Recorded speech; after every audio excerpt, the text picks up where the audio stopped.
కొన్ని నామములు మనము ధ్యానించాలి. 1000 నామముల శీర్షికలో 187 దేవుని నామములు మనం ధ్యానించినాం. ఇశ్రాయేలు చేయు స్తోత్రముల మీద ఆయన ఆసీనుడై ఉంటాడు. ఆయనను స్తుతించడానికే దేవుడు మనల్ని ఏర్పాటు చేసుకున్నాడు. ఆయన మహిమపరచడానికి, ఆయన మహిమపరచడానికి ఉన్న 1000 నామములు మీ ముందుంది. ఒక నామం అంటే దేవుని స్వభావాన్ని తెలియజేస్తుంది. యేసునామం ఒక్కటే, అన్ని నామముల కంటే పైనామం. కానీ ఆ యేసునామానికి 1000 రుచులు మనం పరిశుద్ధ గ్రంథం నుండి మరి బోధిస్తున్నాం. దేవుని స్తోత్రం. ఈరోజు 188వ నామం నుండి కొన్ని నామములు ధ్యానిద్దాం. మొదటిది అమూల్యమైన వాడు అని ప్రభు నామం. అమూల్యమైన వాడు. అమూల్యమైనది అంటే వెల కట్టలేనిది, బియాండ్ వాల్యుయేషన్, బియాండ్ ప్రైస్ కదా, మూల్యము చెల్లించరానిది అని అర్థం. అమూల్యమైన వాడు యేసు ప్రభు అమూల్యమైన వాడని పరిశుద్ధ గ్రంథము సెలవిస్తుంది. 1 పేతురు 2వ అధ్యాయము 7వ వచనంలో, ఇదిగో నేను ముఖ్యమును ఏర్పరచబడినది అమూల్యమునకు మూలరాతిని సియోనులో స్థాపించున్నాను, ఆయన యందు విశ్వాసముంచువాడు ఏమాత్రము సిగ్గుపడడు అను మాట లేఖన మందు రాయబడి ఉన్నది. విశ్వసించిన మీకు ఆయన అమూల్యమైన వాడు. మనకు యేసు ప్రభు అమూల్యమైన వాడు. ఆయన యందు మనము విశ్వసిస్తున్నాం. విశ్వసించే ప్రతివానికి యేసు ప్రభు అమూల్యమైన వాడు. విశ్వసింపని వారికి ఆయన ఏమై ఉన్నాడు అంటే, ఇల్లు కట్టువారు ఏ రాతిని నిషేధించిరో అదే మూలకు తలరాయి ఆయన, మరియు అది అడ్డురాయు అడ్డు బండయు ఆయన. విశ్వసించే వారికి అమూల్యమైన వాడు, విశ్వసించని వారికి ఆయన అడ్డురాయి అడ్డు బండ. కనుక మనము అమూల్యమైన వాడైన యేసును మన రక్షకునిగా అంగీకరించినాము. దేవునికి స్తోత్రం. అమూల్యమైన వాడు మనలో ఉంటున్నాడు. మనము కూడా అమూల్యమైన వారం అయిపోతున్నాం. క్రీస్తునందున్న వారు నూతన సృష్టి. ఈ మార్గము అమూల్యమైనది, రక్షకుడు అమూల్యమైన వాడు కదా. మన విశ్వాసము అమూల్యమైనదని పేతురు అంటున్నాడు. అమూల్యమైన మీ విశ్వాసం అని అంటున్నాడు. అలాగే మరి యేసు రక్తము అమూల్యమైనది. దేవునికి స్తోత్రం. You can't pay a price for the blood of Jesus. పరిశుద్ధమైనది, నిర్దోషమైన, కళంకము లేని పవిత్రమైన రక్తము మన కొరకు ధారపోసినాడు. అందుకే రక్తము, యేసు రక్తము అమూల్యమైనది. యేసు రక్తము అమూల్యము, విశ్వాసము అమూల్యము, ప్రభు అమూల్యమైన వాడు, ఈ రక్షణ భాగ్యము అమూల్యమైనది. ఆయన మనకు అనుగ్రహించే పరిశుద్ధాత్మ కూడా మనం ఏం వెల కట్టలేం, అది కూడా అమూల్యమైనది, బియాండ్ ఎనీ ప్రైస్. కనుక మరి దేవుని వాక్యము, నీ చేతిలో ఉన్న పరిశుద్ధ గ్రంథం, వాగ్దానాలు అమూల్యమైనవి. దేవునికి స్తోత్రం. హల్లెలూయా. అంటే ఈ అమూల్యమైన వాడిని నువ్వు అన్నిటికంటే ఎక్కువగా ప్రేమించాలి. ఈ అమూల్యమైన మార్గాన్ని అన్ని మార్గాల్లో కంటే శ్రేష్టమైన మార్గంగా ఎంచుకోవాలి. అమూల్యమైన విశ్వాసం, అమూల్యమైన రక్షణ నువ్వు కలిగి ఉండాలి. అమూల్యమైన రక్తం ద్వారా నీవు విమోచింపబడినావని మర్చిపోకూడదు. పరలోకం కూడా అమూల్యమైంది అని ప్రకటన గ్రంథం 21:19లో ఉంది. ఆ పట్టణపు ప్రాకారపు పునాదులు అమూల్యమైన నానావిధ రత్నములతో అలంకరింపబడి ఉండెను. అందుకే పౌలు భక్తుడు అంటున్నాడు, చెప్పశక్యము గాని ఈ గొప్ప వరము నిమిత్తము దేవునికి స్తోత్రం. How can you describe the experience of salvation? నీ రక్షణ అనుభవాన్ని వివరించడానికి మాటలు చాలవు కదా, మాటలు చాలవు. యూ కాంట్ డిస్క్రైబ్ అన్నమాట. అందుకే అపోస్టల్ పౌలు అంటాడు, ఇన్డిస్క్రైబబుల్ గిఫ్ట్ దట్ ఈస్ జీసస్. యేసు ప్రభు అని చెప్పశక్యం కాని వరం, అది వివరించడం తరం కానిది. యేసు ప్రభువును కలిగి ఉండడం ఎంత శ్రేష్టమైంది కదా. దేవునికి స్తోత్రం.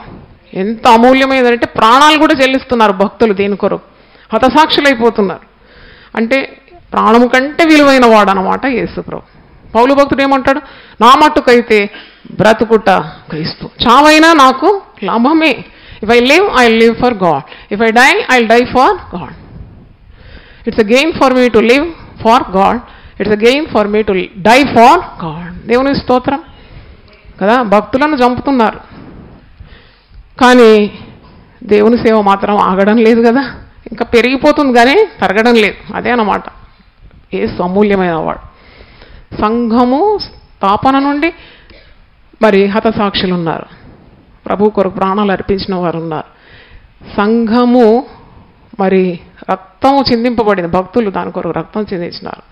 యేసు ప్రభు ఎన్నుకున్న శిష్యుల్లో మరి 10 మంది హతసాక్షులు ఉన్నారు. 10 మంది హతసాక్షులైనారు.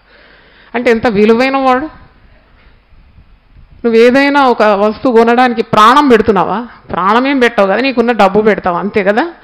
నీకున్న మరి ఆ డబ్బు మరి ఏదన్నా ఒక కార్యం చెల్లిస్తావేమో కానీ ప్రాణం పెట్టు. యేసుప్రభు అమూల్యమైన వాడు కాబట్టి నీ ప్రాణము పెట్టదగిన వాడని అర్థం. అందుకే ఈ జీవితంలో ఈ గొప్ప వరము, యేసుప్రభు అమూల్యమైన ఈ గొప్ప వరాన్ని నీవు కలిగి ఉండాలి. ఈ లోకంలో మనము సంపాదించుకుంటాం ఆస్తులు, కానీ దాని మీద నీ దృష్టి ఉండకూడదు. అది నీకు కావాల్సింది ఈ లోకంలో జీవించడానికి. నీకు ఒక పెద్ద భవనం ఉన్న దాని మీద నీ దృష్టి ఉండకూడదు. అది దేవుడు ఇచ్చిన ఆశీర్వాదం.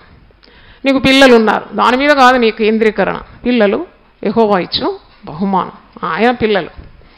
మనం వారికి పరిచర్య చేయడానికి ఉన్నాం. దేవుడు నీకు నాకు ఇచ్చిన ప్రతిదీ కూడా అది మనది కాదు. ఎవరిది? దేవుడు. అమూల్యమైన వాడు నీకు అమూల్యమైన వాగ్దానాలు, అమూల్యమైన ఆశీర్వాదాలు, శ్రేష్టమైన దీవెనలు ఇవన్నీ ఇచ్చినాడు. కనుక నువ్వు విశ్వాసిగా నీ గురి ఎక్కడ ఉండాలి? ఆయన మీద ఉండాలి. హెబ్రీ పత్రిక 12:1 ఉంది కదా, పౌలు అంటున్నాడు విశ్వాసం కర్త దాన్ని కొనసాగించాలి. అంటే అమూల్యమైన వాడు ఆయన మాటల మీద, ఆయన మీద నీ గురి లగ్నం ఉండాలి, నీ గమనం ఉండాలి. కానీ ఈ లోకరీతిగా ఉండే వాటి మీద నీవు దృష్టి పెట్టకూడదు. నీకు సుఖంగా జీవించటకు ఆయన ధారాళంగా నీకు అనుగ్రహించి ఉండొచ్చు, కానీ దాని మీద కాదు నీ లక్ష్యం. అన్నీ ఇచ్చిన దేవుని మీద లక్ష్యం ఉండాలి. దేవునికి స్తోత్రం, హల్లెలూయా. ఇవన్నీ ఎన్న తగినవి కావు. ఒకవేళ శ్రమలు వస్తే అది కూడా ఎన్న తగినవి కావు. ఎందుకంటే ఆయన మహిమ గొప్పది, ఆయన విలువగలవాడు. అందుకే ఇప్పుడు ఒకవేళ అందుకే విశ్వాసులు, స్త్రీలు ముఖ్యంగా బంగారం కావాలి, వెండి కావాలి, ఇల్లు కావాలి అని పొందుకుంటే తప్పేం లేదు. దేవుడు ఇస్తే అనుభవించండి, కానీ అది లేకుంటే ఇక నువ్వు జీవించలేవని కాదు కదా. దాని కొరకు పెద్దగా కలహించే అవసరము లేదు. అవన్నీ నువ్వు ఒకవేళ 100 తులాల బంగారం సంపాదించి అల్మార్లో పెట్టినా దొంగ కన్నం వేసి వచ్చి అది దొంగిలించవచ్చు కదా. అది నీ దగ్గర నుండి మరి పోతుందన్నమాట. నువ్వు దేని మీద నువ్వు కేంద్రీకరించినా అది నిన్ను వెడలిపోవచ్చు.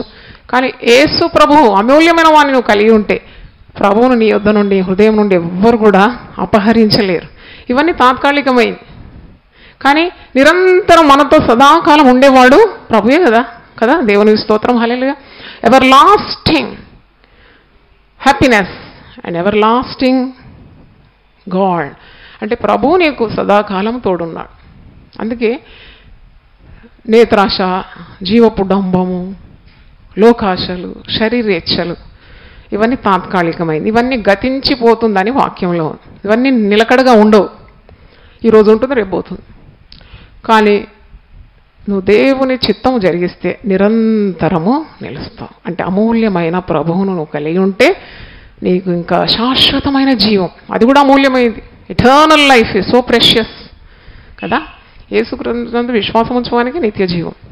కాబట్టి నీ గురి, గమ్యము అమూల్యమైన వాడైన యేసు ప్రభువు మీదనే ఉండాలని నీవు నేర్చుకోవాలి. ఒక భిక్షగాడు మందిర ప్రాంగణం మెట్ల దగ్గర కూర్చొని పౌలు, యోహాన్లు, పేతురు, యోహాన్లు మందిరం ప్రార్థన కొరకు ఎక్కి వస్తుంటే భిక్షగాడు ఏమడుగుతున్నాడు? భిక్షం అడుగుతున్నాడు. భక్తులు ఏమంటున్నారు? వెండి బంగారము మా యొద్ద లేదు అంటే చూడండి, ఆ భక్తుల దగ్గర వెండి లేదు, బంగారం లేదు. నాకు అనిపిస్తుంది వాళ్ళ దగ్గర డబ్బు కూడా లేదు భిక్షగానికి ఇవ్వడానికి. వాళ్ళు ఏమంటున్నారంటే వెండి లేదు, బంగారం లేదు మా దగ్గర, మాకు కలిగింది మీకు ఇస్తాను. ఏంటది? నజరేయుడైన యేసు నామములో నువ్వు లేచి నడువు అన్నప్పుడు వాడు దిగ్గున లేచి నిలిచి నడిచి పరిగెత్తుకొని మందిరానికి వెళ్ళి వారితో కూడా నిలిచి దేవుని మహిమపరుస్తున్నాడు. దేవునికి స్తోత్రం, హల్లెలూయా. దీనికి ఏ విలువ కడతావు నువ్వు? What prize you can shed for this? అంటే ఇవన్నీ అద్భుతాలు కూడా అమూల్యమైంది అనమాట. యేసు నామములో జరిగే అద్భుతాలు అమూల్యం. పరిచర్య అమూల్యమై, యునైటెడ్ పీపుల్ ఫెలోషిప్ పరిచర్య దేవుడు నాకు ఇచ్చినాడు. దీనికి ఏ విలువ నేను కట్టలేను. ఇదంతా దేవుడిచ్చిన వరం, ఇది అమూల్యమైంది. ఎవరి ద్వారా కలిగింది? అమూల్యమైన వాడైన యేసు ప్రభు ద్వారా ఈ గొప్ప ఆశీర్వాదం. దేవునికి స్తోత్రం, చెప్పండి కూడా దేవుని స్తోత్రం. కనుక దేవుడు మనకి ఇచ్చిన రక్షణ చాలా అమూల్యమైంది అన్నమాట. దీన్ని అల్లాటప్పగా చేయకూడదు. ఇది నువ్వు అలాగే భద్రంగా కాపాడుకోవాలి. ఇంకా ఇతరులకు రక్షణ సువార్తను అందించాలి, కానీ ఈ రక్షణను వదిలిపెట్టదు.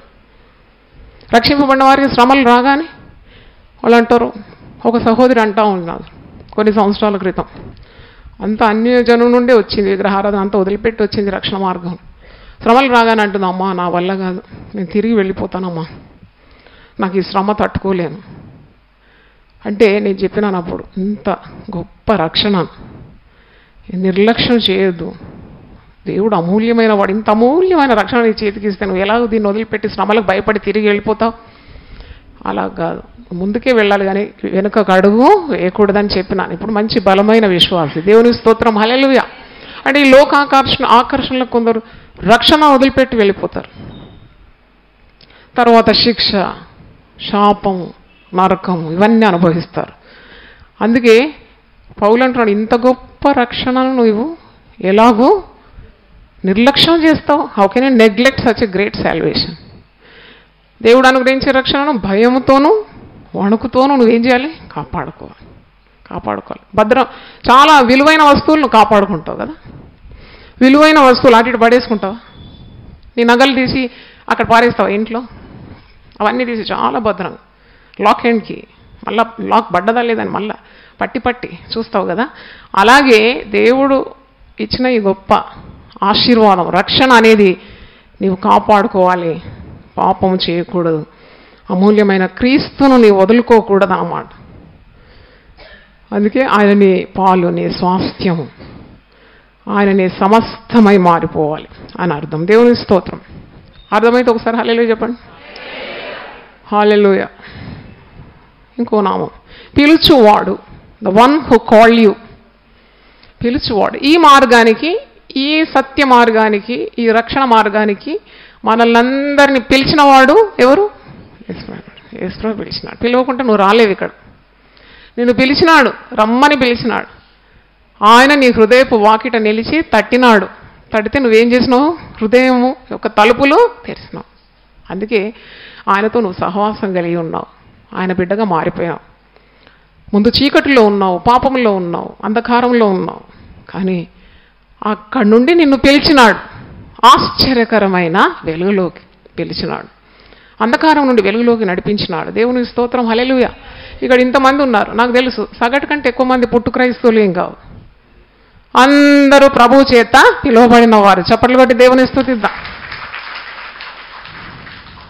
నన్ను అడిగితే నేను కూడా కేరళ బ్రాహ్మణ్ కుటుంబం, కేరళ.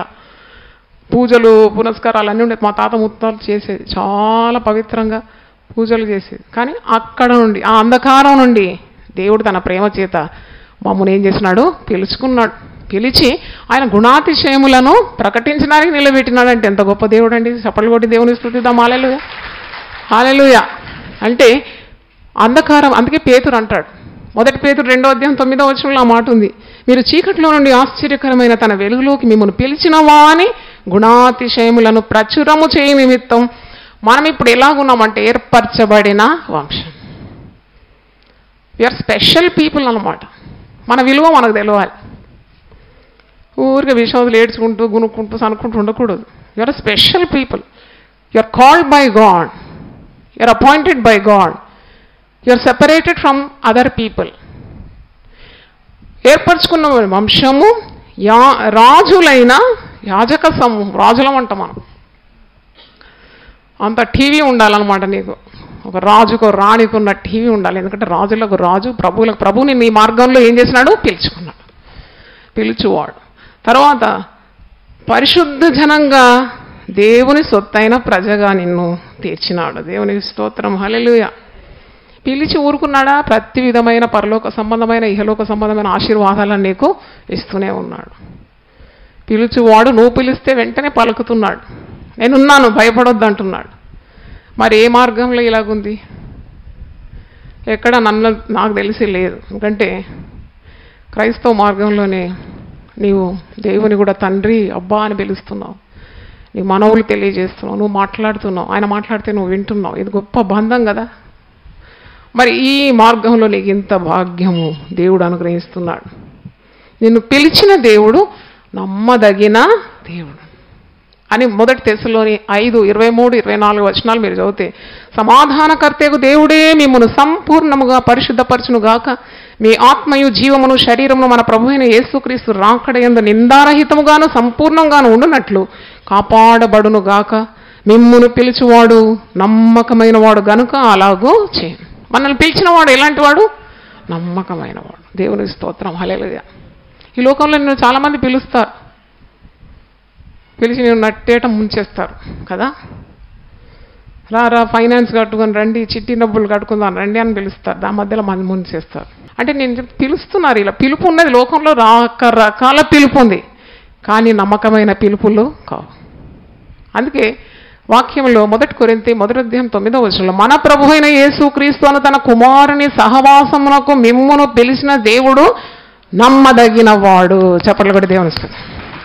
హల్లెలూయా. పిలుస్తారు కానీ నమ్మకత్వం లేదు ఈ లోకంలో. కానీ దేవుడు ఈ మార్గానికి, పరిశుద్ధమైన మార్గానికి నిన్ను పిలిచిన దేవుడు, యేసుక్రీస్తు అన్న తన కుమారుని సహవాసముకు నిన్ను పిలిచిన పరలోకపు తండ్రి నమ్మదగిన వాడు. పిలిచివాడు చాలా నమ్మదగిన వాడు. నిన్ను మోసం చేయడు, నిన్ను కాదనడు, నీ నమ్మకాన్ని వమ్ము చేయడు, నిన్ను వదలడు, విడువడు. ఆయన కృప నిరంతరం నీకు తోడుగా ఉంటుంది. పిలిచివాడు అని అర్థం. నీ శ్రమల్లో కూడా నిన్ను వదిలి వెళ్ళాడు. ఆయన నిత్యం నీకు తోడుగా ఉంటాడు.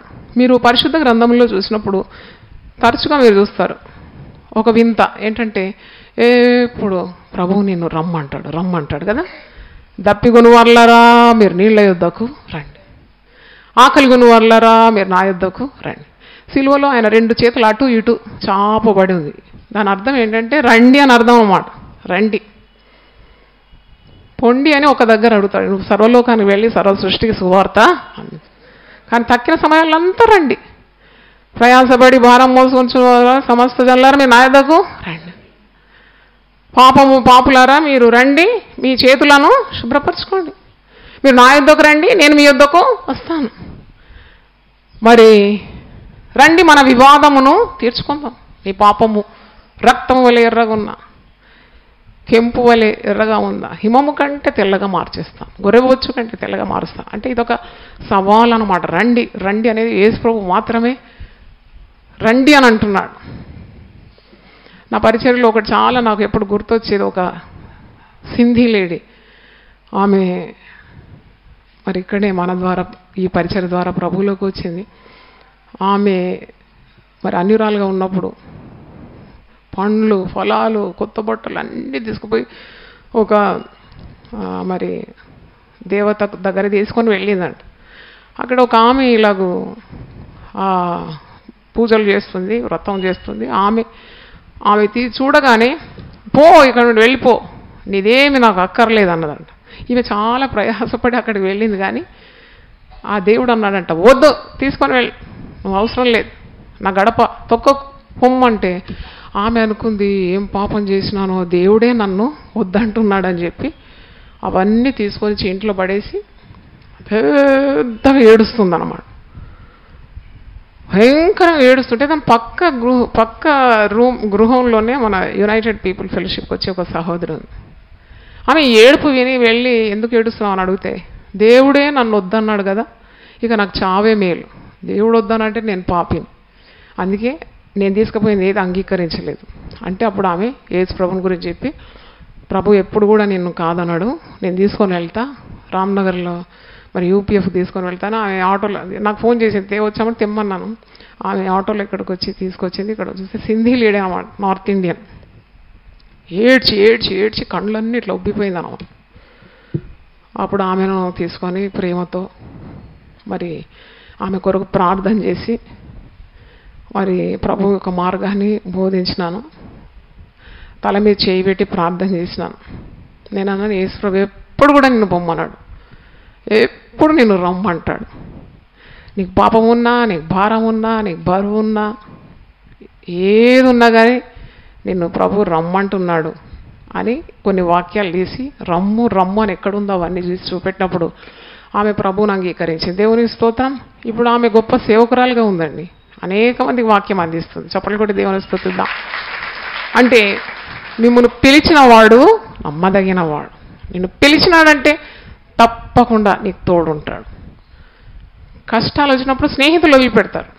నీకు డబ్బు అక్కర ఉన్నప్పుడు వెంటనే స్నేహితులు వదులుకుంటారు. అమ్మో ఇప్పుడు ఈమె డబ్బు అడుగుతుంది, ఇతను వచ్చి నన్ను డబ్బు అడుగుతాడని వెళ్ళ జారుకుంటారు. కానీ దేవుడు ఎంత నమ్మదగిన వాడంటే నిన్ను పిలుచుకున్నాడు ఈ మార్గంలో కాబట్టి అంతవరకు ఆయన నడిపిస్తాడు. శ్రమలో కూడా నీకు ఆయన తోడుంటాడు. నీకు ఎటువంటి పరిస్థితుల్లో కూడా నీకు రోగం వచ్చినా ఆయన తోడుంటాడు. ఆయన తోడుండే దేవుడు, నమ్మదగిన దేవుడు. చూడండి, వదిలించుకోవాలనుకుంటారు కష్టం రాగా, కానీ దేవుడు నిన్ను అలా వదిలిపెడతారా? ముదిమి వచ్చే వరకు నేను నిన్ను ఎత్తుకుంటాను, నిన్ను శంకనెత్తుకుంటాను, నిన్ను ఎత్తుకొని నేను రక్షిస్తాను అంటే అది దేవుడు అన్నమాట. ఇంకా నమ్మకత్వం. నిన్ను యేసు క్రీస్తుని తన కుమారుని సహవాసానికి నిన్ను పిలుచుకున్నాడు. దేవుడు నమ్మదగినవాడు అని. అందుకే మనం ప్రభు బిడ్డలం ఎప్పుడు సంతోషం. మనకు శ్రమలున్నా, బాధ ఉన్నా, ఏదైనా అపాయం వచ్చినా, ఎటువంటి దుర్వార్తలు వినాల్సి వచ్చినా మనలో ప్రభు ఉన్నాడు కాబట్టి మనం కదలక ఉన్నాం. మనకు విశ్వాసం ఉంది, నిరీక్షణ ఉంది. నిరీక్షణ, హోప్ ఏంటంటే ప్రభు మనల్ని వదిలిపెట్టాడు, మనల్ని అన్యాయం చేయడు, ఆయన మనల్ని కాపాడుతాడు భద్రంగా. మనం మొరపెడుతున్నాం, ఆయన వింటాడు, దానికి జవాబు ఇస్తాడని విశ్వాసం. దేవుని స్తోత్రం. ఎంతమంది క్రైస్తవులుగా ఉన్నందుకు సంతోషిస్తున్నారు? అందరికీ సంతోషం, అందరికీ సంతోషం. దేవుని స్తోత్రం. అంటే మనం అనాథులం కామన్నమాట, దిక్కులేని వారం కాం. మనకు దేవుడు ఉన్నాడు, ప్రభు ఉన్నాడు, మనం మనం పిలిచేవాడు నమ్మదగిన వాడు. దేవుని స్తోత్రం. దేవుని స్తుతించండి. 188 నుండి. అమూల్యమైన వాడు, పిలుచువాడు. హల్లెలూయా, హల్లెలూయా, స్తోత్రం. ప్రార్థన చేద్దాం. ప్రభువా, నీ పరిశుద్ధ నామ స్తోత్రం. నీ ప్రేమ ఎంత గొప్పది తండ్రి. ఆకాశ పర్వత సముద్రముల కంటే, సృష్టి యావత్తు కంటే నీ ప్రేమ గొప్పది, అమూల్యమైనది, విలువ కట్టలేము తండ్రి. అమూల్యమైన వాడు, మా మొరను ఆలకించి దేవుడు, వాగ్దానాలను చేయటకు ఆలస్యం చేసే దేవుడు కావని ప్రభువా నైనా నిన్ను సొంత రక్షకునిగా అంగీకరించే భాగ్యం ప్రతి ఒక్కరికి మీరు దయచేయాలని మేము కోరుతున్నాం. గొప్ప దేవా, మాతో మాట్లాడినందుకు వందనాలు చెల్లిస్తున్నాం. మా కొదువలెన్నున్నా నువ్వు మమ్మల్ని నడిపించే దేవుడు, పరిపూర్ణుడు, సంపూర్ణుడు, మా కొదువులు తీర్చే దేవుడు, కొరతలు తీర్చే దేవుడు తండ్రి. సంకట సమయంలో సాగలేకున్నప్పుడు చేయి పట్టి నడక నేర్పించే దేవుడు తండ్రి. మమ్మల్ని ఆదుకునే దేవుడు. పర్వతములు తొలగిపోయిన, మెట్టలు తత్తరిల్లు, నా కృప నిన్ను విడిచిపోదని ఎంత ప్రేమతో మమ్మల్ని ప్రేమించి ఆదరించి మాటలతో మమ్మల్ని బలపరిచి నడిపించే దేవుడు తండ్రి. శాశ్వతమైన ప్రేమతో నిన్ను ప్రేమిస్తున్నాను, విడవకుండా నీ పట్ల నేను కృప చూపుతున్నానని సెలవిచ్చిన దేవ, ఈ మాటల మీద మేము ఆశ పెట్టుకోవడానికి సహాయం తెచ్చాను. నిరాశ నిస్పృహలు కొట్టివేయండి. నేను బలహీనపరచు తలంపులను యేసు నామములో గద్దించి బంధిస్తున్నాను. గొప్ప దేవ, నీ శక్తి విడుదల చేయమని ప్రార్థిస్తున్నాను. ప్రతి ఒక్కరిని బలపించండి, కృంగిన వారిని లేవనెత్తండి, పడిన వారిని ఉద్ధరించండి నాయన, తొట్టిల్లకుండా కాపాడండి, సమస్యలకు నడిచిపోవడానికి సహాయం దయచేయండి. ఓ ప్రభువా, నీ కొరకు ఎదురు చూచువారు నూతన బలము పొందుతారన్నావు, వారు సమస్యలుగా నడిచిపోతారన్నావు, పరిగెత్తుతారన్నావు ప్రభువా, అలయక పరిగెత్తారన్నావు. ఈ జీవిత యాత్రలు మేము అలసిపోకూడదు, సమస్యలు పోకూడదు, కుంటుపడద్దు నాయన, కృంగిపోకుండా నిఠారుగా మేము నిలిచి పరిగెత్తడానికి ఉన్న శక్తి మాకు దయచేయమని. ఈ మాటలు శ్రమ దినమున మమ్మను నెమ్మదిపరిచేది నాయన. ఈ మాటలు మమ్మల్ని బ్రతికిస్తుంది కనుక నీకు వందనాలు చెల్లిస్తున్నాను. దేవుని వాక్యం విన్న ప్రతి ఒక్కరిని ఆశీర్వదించండి, దీవించండి. యేసు అతి పరిశుద్ధ నామములో అడిగి వేడుకుంటున్నాను తండ్రి. Amen, amen, amen. సంతోషం ఉన్నవారు ఒకసారి గట్టిగా హల్లెలూయా చెప్దాం. హల్లెలూయా, హల్లెలూయా.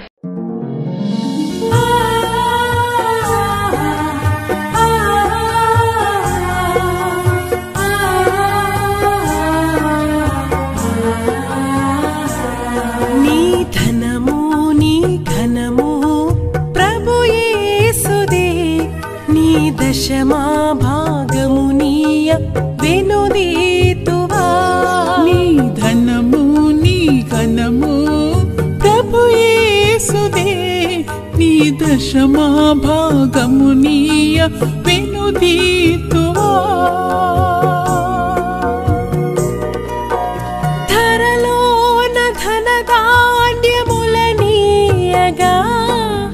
కరుణించి కాపాడి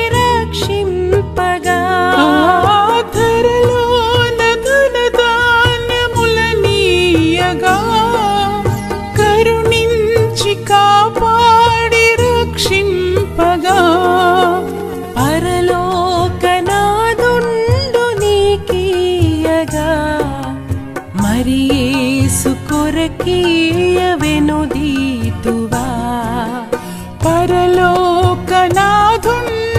నీకీయగా మరి యేసు కొరకీయ వినుదీతువా నీ ధనము నీ ఘనము ప్రభు యేసుదే నీ దశమా భాగము నీయ వెనుదీతువా పాడి పంటలు ప్రభువు నీకీయగా కూడు గుట్టలు నీకు దయచేయగా పాడి పంటలు ప్రభువు నీకీయగా కూడు గుట్టలు నీకు దయచేయగా వీడంగ ప్రభు యేసు నామంబును గడువేల ప్రభుకీయను క్రైస్తవా వేడంగ ప్రభు యేసు నామంబును గడువేల ప్రభుకీయను క్రైస్తవా